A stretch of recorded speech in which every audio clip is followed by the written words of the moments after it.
Alongside Mike Johnson and Kevin Weeks. Guys, fans love to complain about the salary cap, but then you've got a general manager like Kevin Cheveldayoff, the big trade with the LA Kings, re-signing both Hellebuck and Scheifele to great deals. Weeksy, is Chevy proof the cap works when you've got an elite general manager that spends properly and makes the right moves? Without question. And I would say this, one of the things about the salary cap is it defines clearly your ceiling in terms of the max spend on your team. And of course, then the floor in terms of the bottom spend and anything in between. So it's defined. It's like a pizza box. You know how many slices you can get within a certain size of the box. That's not arbitrary. What is arbitrary is the way in which you go about it. Every team has their own investment philosophy in terms of how they want to invest, where they put premium at certain positions and certain roles. Are you the top left winger? Are you the power play quarterback? Let's say if you're Morrissey on the back end, is it Hellebuck in the net? But you have to be able to find some gems in between. To me, what's really taken this team to the next level is the trade with the LA Kings. I love the value that they were able to get there in said trade, especially Vilardi, in particular, the Kingston, Ontario native. I think he's been outstanding for them, Johnny, and I have to take my hat off to Kevin Cheveldayoff and the Jets for their hot start. Yeah, listen, Kevin Cheveldayoff has done an unbelievable job of the Winnipeg Jets. And it starts with a foundation of drafting well, because you have to have assets, the assets you initially acquire, drafting and developing the players you have. Then you have to be patient and let those players develop. Sign the ones long-term when it's appropriate. Maybe go short-term on Cole Perfetti when it's appropriate. And then deal with the curveballs that the league, that the situation that your market may give you. And Cheveldayoff has done that beautifully.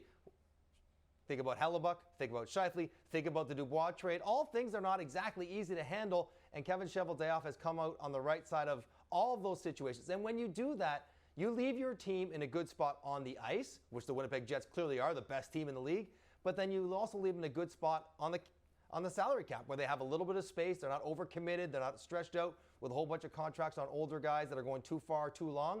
Kevin Cheveldayoff has the Jets well positioned right now, but also going to the future to maintain their competitive nature for the next several years. We touched on the big trade. The three Jets that came over from LA have all made a big impact this season. Vilardi, Iafallo, Kupari.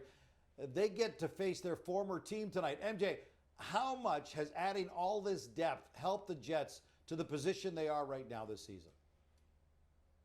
So significant. First of all, if I'm running a team, I'm Kevin Cheveldayoff, I want guys to play on my team that want to be there. And if you don't want to be there, I don't want you there. So you're taking a guy in Dubois who didn't want to be in Winnipeg anymore, and then you make a great trade shedding his salary, but also acquiring very useful pieces. And you talk about depth. Vilardi's more than just a depth player. Line player for the Winnipeg Jets, plays in the power play, takes face-off, helps the other offensive players really well. Then you add Iafallo, who's very serviceable up and down the lineup. Kupari, one of the fastest players in the league. Weeksy, when you sprinkle in three really good players in replacing of one who didn't want to be there, it makes your team better off in multiple different ways.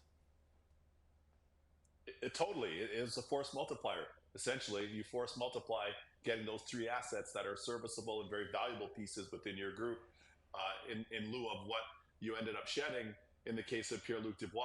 You've got to be creative. You have to be creative in the National Hockey League. And I would dare say this, I think for the Winnipeg Jets being obviously the preeminent example based on how well they played this year, they show that creativity because I look at their team and I see them to be, for the most part, I was asked this last night, I see them to be very complete. Can they add maybe one or two to the blue line coming down the stretch, the back stretch? Probably. But if you watch their style of game right now, I don't see any glaring deficiencies in watching them play. And really that's through lines 1 through lines 4, all 3 D pairs. Connor Hellebuck is poised to maybe get his triple Vezina. Gino, you mentioned him and Bobrovsky, the only 2 active goalies in the league right now with 2 Vezinas. And at this point, Hellebuck, I'd say the clubhouse leader for a potential 3rd this season. Yeah, and it's not close. Listen, the Jets entered tonight 11 points up on the LA Kings, so I'd say things are going quite nicely after last year's blockbuster deal. It's a late one in Hollywood. Pregame begins at 8:30 Central on TSN 3 with puck drop at 9.